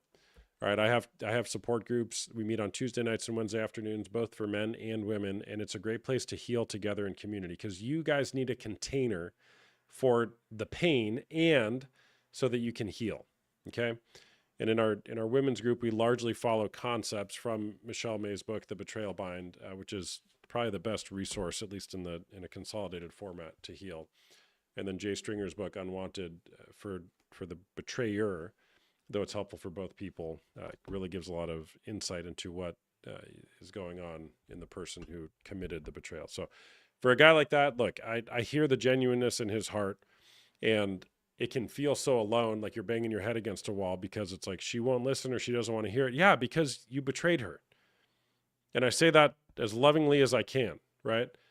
You have to show and demonstrate a changed heart, not just I stopped because I got caught, right? Because stopping because you got caught, that's limited. It's very limited. Oh, I got caught, now I stopped. Well, then she's like, well, why did you even do it in the first place? And that's the question that you have to answer. Why was I doing this in the first place? Getting to the root of that question for you of why is it that when you guys have these disagreements and you can't win them, which, you know, you might win the battle, but you lose the war, you're now turning to pornography to make yourself feel better, right? She's got to see that you're diving in to figure out why that happened and see that you can hold her pain. Because the reality is when a partner, a woman oftentimes discovers a sexual betrayal, it's like they just got hit by a bus. Okay. And what the betrayer, what the man oftentimes may do is be like, oh, well, I stopped, so like, shouldn't things be fine right now? No, you got to put her in a stretcher, take her to the hospital, triage the pain, and then give her a container in order to heal through it. And that takes a long time. Michelle May says that, you know, this is the book, The Betrayal Bind. That first kind of phase of betrayal really takes like a year or two to actually like regain your footing on what just happened. Yeah. Or 10 buses. Totally. It takes a long time. And you'll have exponential growth, but we want healing to be like a straight up and to the right. I think that might be backwards for you guys, but we want it to be like straight up and to the right. But in reality, it's like a bee buzzing around the healing journey. So anyways, thanks for sharing, man. If you want to schedule a call, links in my bio. I'd love to chat. All right, I got to go potty one more time, and then I'll be back for another 25 minutes or so. BRB.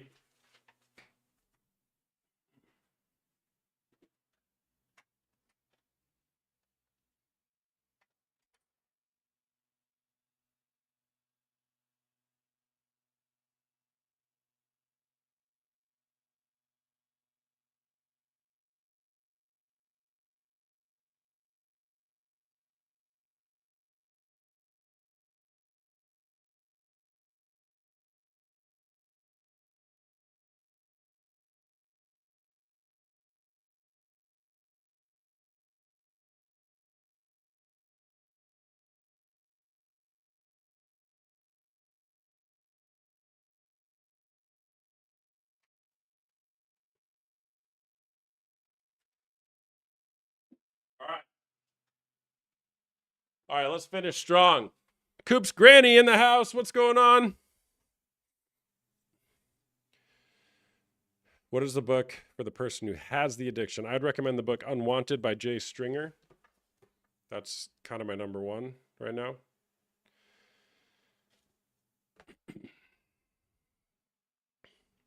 Okay, so tell me, what do you people hate most about corn addiction? Well, there's a question for you. So do you go live daily? No, not every day.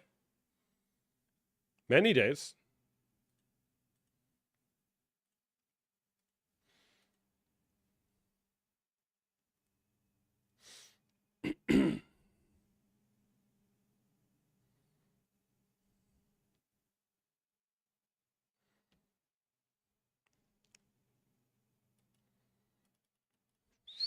Not as often lately. That's right. But we're trying to change that, Coops Granny. Trust me. But when you got 3 kids and they all need something all the time, it's hard to go live all the time. Hello, Hey there, what's going on? hello. Hello, hello, Hey, hello, bro. hello, hello. How's it going? Good. How are you? I'm doing good, thanks. Awesome. Is porn cheating? Um, uh, I won't lie. For me, I only used it just to feel better. Um, but I do think it is cheating. Yes, I do. Um, but at the same time, I feel like the partner should definitely try and understand the reasoning for why I'm doing this. You know what I mean? Sometimes it can be because I want physical connection, or sometimes it can mean I just want that love from her. You know what I mean? But it's hard to ask for that. It's hard to receive that, um, especially when that person just seems like they don't want to. You know. Yeah, why is So it I hard for you tend, to why is it hard for you to ask for and receive love? well, I'm not a type of person to ask for it. Nor am I the type of person to expect it. You know what I mean? I just don't know how to ask for it. It's something I really do struggle with. You know? Why do you think that is? Um, well, that's the confusing thing. I'm not really sure why. I'm not very emotionally intelligent, so yeah, I don't really know too much about feelings and stuff like that. Hmm. Yeah, well, look, that feels very real, man. Like, you know, Mm, the opposite of addiction is not sobriety; it's connection with other people. When we're turning to pornography, generally, it's because we're actually wanting or longing for a connected experience with our mhm. romantic partner, right? Yeah, But I mean, like you're describing very accurately, I think it's like I don't know how to ask for that or receive that, so I'm going to shortcut yeah, that and turn to pornography instead. And that's the yeah, invitation for you, is to look at why is that hard for you to ask for. And it doesn't, by ask, I don't literally mean it's like, hey, I want to do this right now, right? No, it's way deeper than that. Hey, I'm wanting a connected experience. It doesn't even need to culminate in sex. yeah, yeah. Most definitely. But there's something for you to where it's like that's hard. It's hard to maybe to actually be vulnerable and to open up and say I'm want geez, that's aggressive. um I'm wanting something right now. I'm wanting to experience some connection. Has Yeah. it always been like that for you? Yeah, yeah. Well, ever since I was younger, bro. So it's like, yeah, yeah. What comes to mind when you think about how that showed up for you when you were younger? Um, Mainly rejection, bro. Just I feel a lot of rejection. And when I feel it, I feel it deeply. It's not just, oh, you rejected me. It's like like a stab to the heart almost, you know? Hmm. Who rejected you? Um, Damn, that's a very deep question.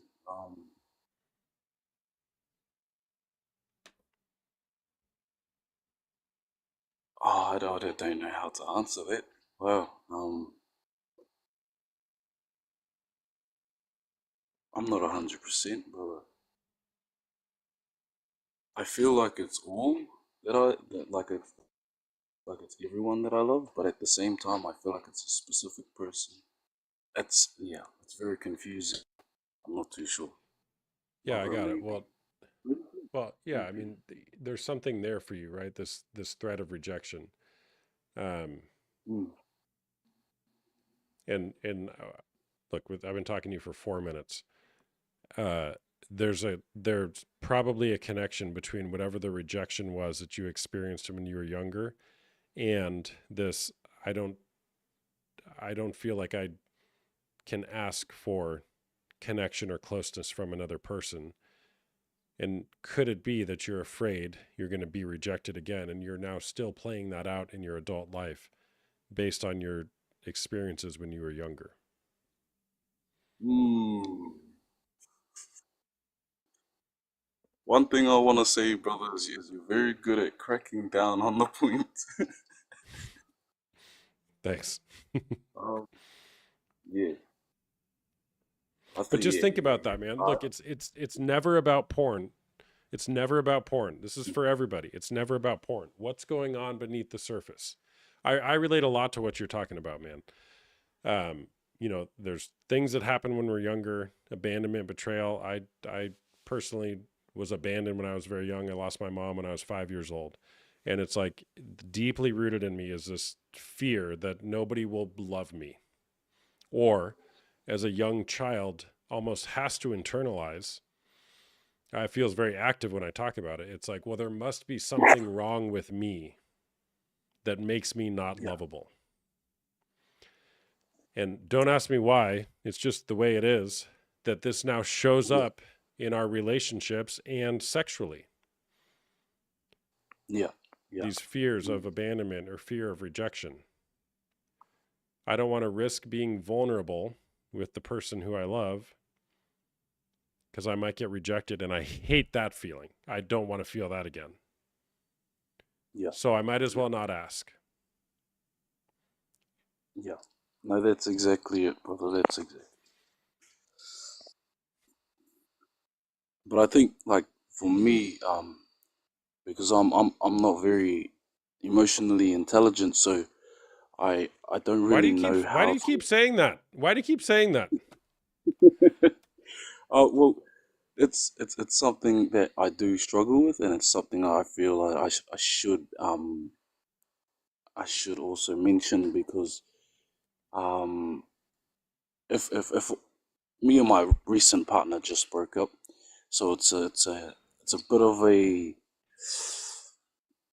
mixed feeling situation for me. You know, I'm struggling with this as well as the breakup. So it's a lot stacked onto the shoulders of mine, which is Yeah, why I I bring up got it, man. I just want to call that out though, because you've said it twice. I'm not very emotionally intelligent, and that's fixed language. You're using fixed language as though you're doomed forever not being emotionally intelligent, and that's limiting. You're putting a ceiling on yourself. Now, I get what you mean, all right? Don't get me wrong. I understand the essence of what you're saying. But what if you reframe that into something like, up until this point, I haven't developed emotionally as much as I may have liked to be at this point in my life. yeah, You see how yeah, that has a world of possibilities associated with it? mm, yeah, yeah, yeah. I And see by how the it way, opens the door. and what you're describing as not being emotionally intelligent possibly is rooted in whatever happened when you were a child. Mm, okay, okay. Mm. Sorry, I'm just letting that sink in. I'm letting Yeah, that sink in. let it sink in. Let it sink in. Mm. Wow. No, yeah, I do appreciate this, bro. Yeah. Everyone in the comments, yeah.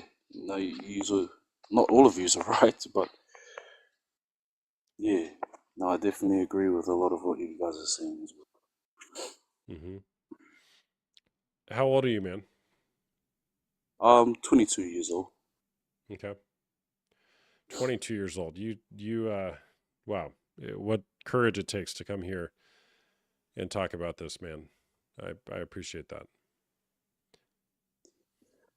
just I know my 20s are meant to be the funnest time of my life, but it's not feeling like that. So I want to.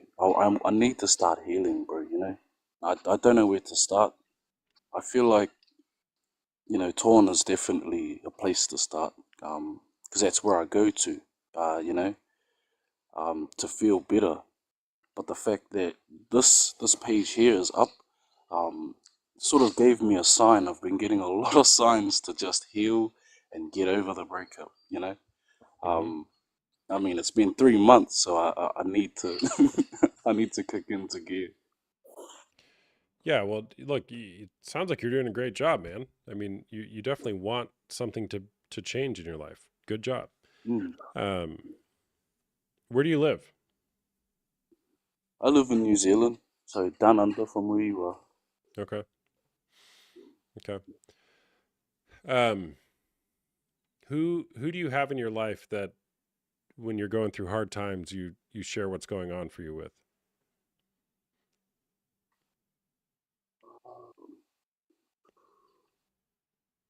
Ooh, no one. Just me, brother. Just me. Just me.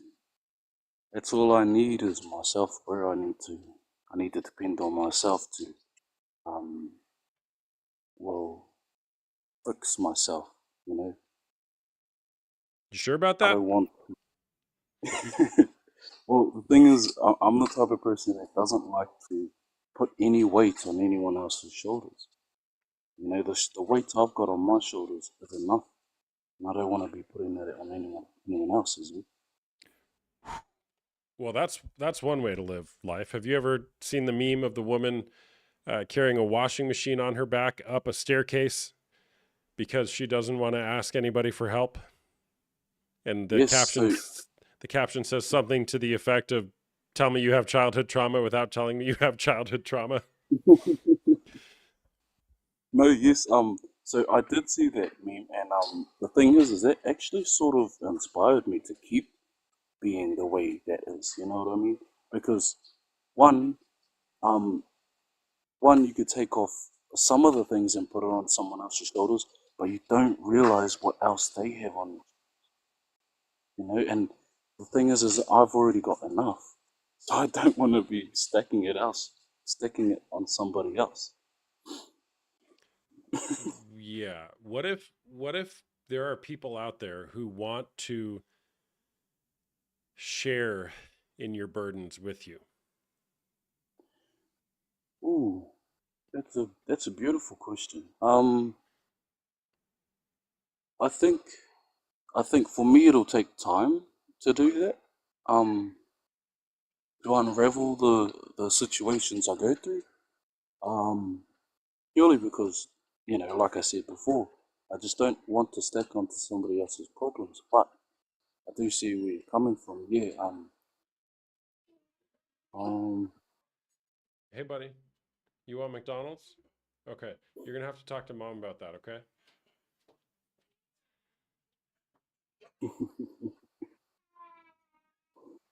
McDonald's, eh? Anybody want to donate to my GoFundMe for my kid to get McDonald's? Oh my gosh. Sorry about that. He wants No McDonald's. worries. Um, No worries. there's a saying from a guy named Dr. Gabor Mate. He wrote a book called The Myth of Normal. And he says that healing doesn't occur until it's witnessed empathetically. Or differently put, where you actually heal is when you can allow other people to hold your pain and bear that burden with you. Mm. And look, man, you can go through life just putting more stuff on your own shoulders. And you can actually do a reasonable job at that for a long time. But that will run its course at some point. I guarantee it. I guarantee it. Yeah. Yeah. I don't know what the answer is for you, man. Okay, just to be clear on that. But No, the no the worries. lone wolf, go it alone mentality, that's usually a limited strategy. And you learn that at some point, again, possibly rooted in your childhood again, of nobody's here to help me. I can't rely on other people. And even when the people who I should rely on, they're going to reject me anyways. So you know what? I'm going to do it myself. Mm, mm, okay. Well, I just want to say, bro, thank you very much for the advice. Thank you for leading me up. Thank you very much for the time that I've been up here. I Thanks for appreciate it. sharing, man. Yeah. Thank you very much. Have a wonderful day. All right. Take care. Bye-bye.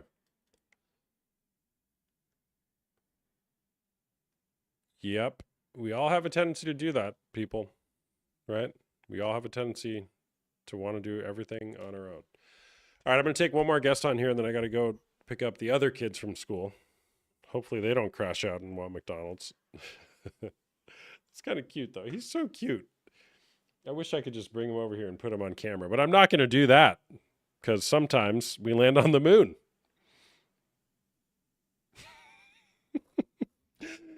For those of you that are new here, give me a follow if you don't follow me already. My name is Austin Hamilton, also known as the Porn Coach. I help both men who are struggling with unwanted sexual behavior such as porn or sex addiction get to the root of the issue so that they can actually heal through that. You're not going to change your life until you figure out what's going on at the core of that. So I do that in two ways. One, I lead support groups, recovery groups for men that meet on Tuesday nights at 9 p.m. Eastern Time or Wednesday afternoons at 3 p.m. Eastern Time. Costs $199 a month. We meet weekly, and it is a great place to heal together in community. And if you're going to tell me, oh, that costs so much money, then it's not for you. No problem. You're not ready to heal, at least not with me. So go find somewhere else, but don't tell me that it costs too much.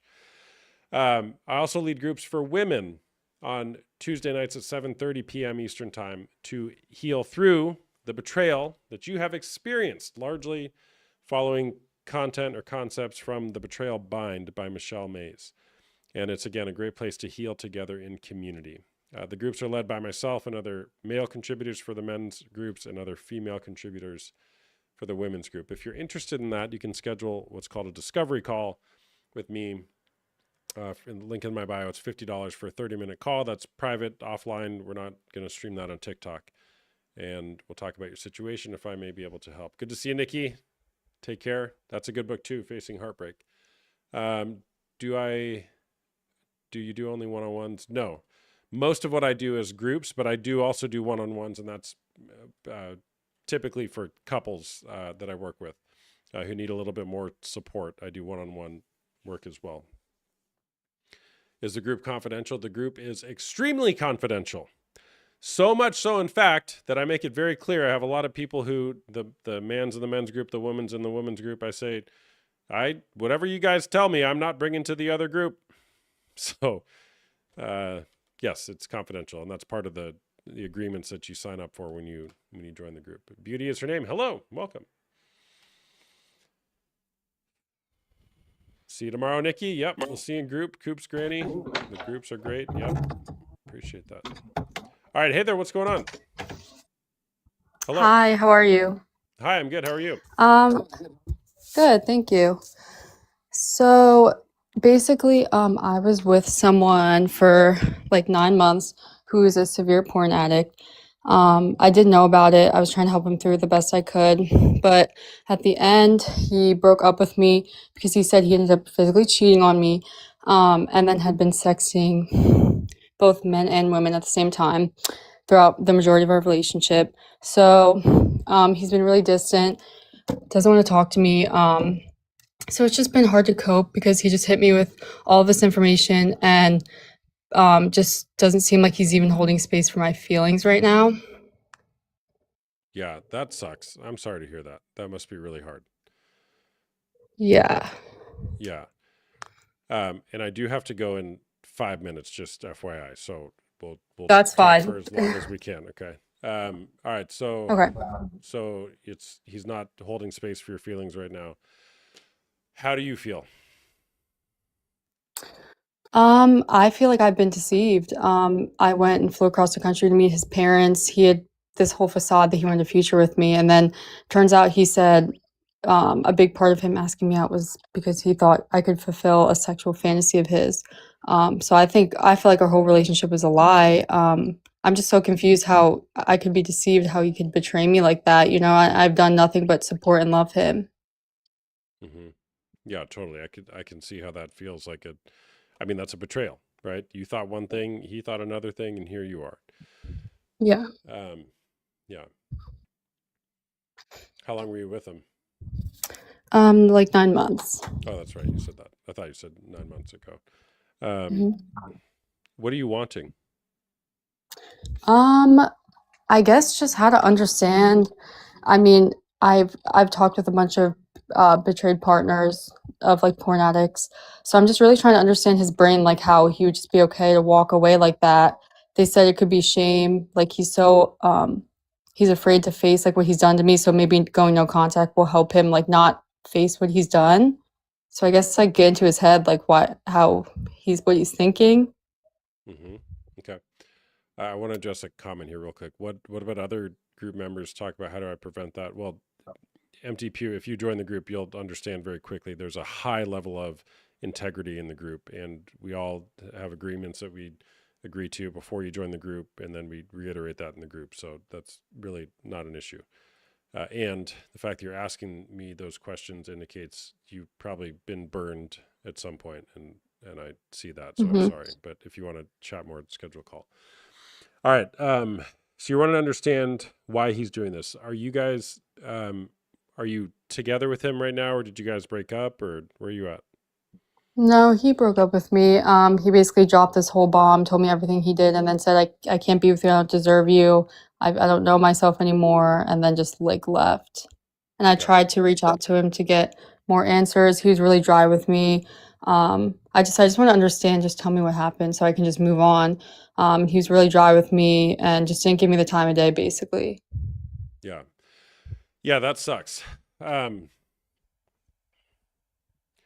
What if instead of trying to figure out why he did what he did, you focus on healing what's going on for you? Like just really tapping into the impact that this has had on you. Because who Mm-hmm. knows why he's doing what he did? In some ways, it's kind of obvious. Like, I know you already know this, but it's like he said one thing, he did another. There's a lack of integrity there. Who knows why? We can speculate about it. Okay. But what's the impact that this has had on you, and what needs to be addressed and healed there? Mm-hmm. Right? Yeah. Are you When you asking me? turn, Sorry. well, I mean, when you turn that inward to be curious about the damage of what is going on for you, I mean, what do you think needs most attention?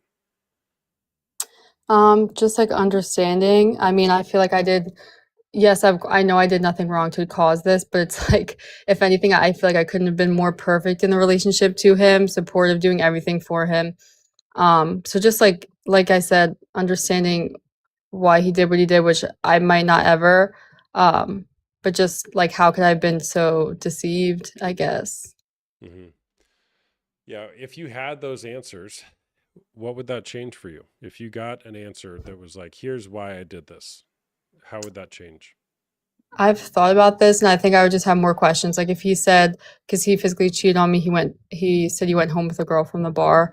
I probably would have, if he said she had a big butt, I went up and talked to her. I would have been like, how could you be? I just have more questions. So probably nothing, Yeah. but Yeah, and that you're probably right. It'll just lead to more and more and more questions because what you're dealing with is somebody who, and I'm sure he has a lot of great characteristics about him, right? But at least he lacks integrity in this area, mm-hmm, right? So you're probably not going to get honest answers to begin with, right? mm-hmm, okay, And so even the language you're using, how could he deceive me? I think there is something to look at there, not in any way saying it's your fault at all, but how did this happen, right? How did this situation even come to be? Did you ever have any intuitions about what he was doing? What kind of conversations did you have? I think there's a lot of questions that you can explore to figure mm-hmm, out how you were in this relationship. mm-hmm. Okay. I mean, there were some signs. I did know about his addiction, but this was my first time being with someone who had this severe addiction. So I was doing my best. I wasn't trying to push him, just trying to let him handle it. We'd even stopped like having sex or, being intimate because he said it would help him better. So for him to just go out and be physical with someone else when we're purposely trying not to do anything is like hurtful, I guess, because he just gave it up so fast. Yeah, for sure. I'm sorry. That's really hard, and all these questions you're asking are very common for a betrayed partner to ask, and keep on chasing those threads. And even you said something to the effect of you knew that he had some sort of at least some I sort of did. usage of pornography.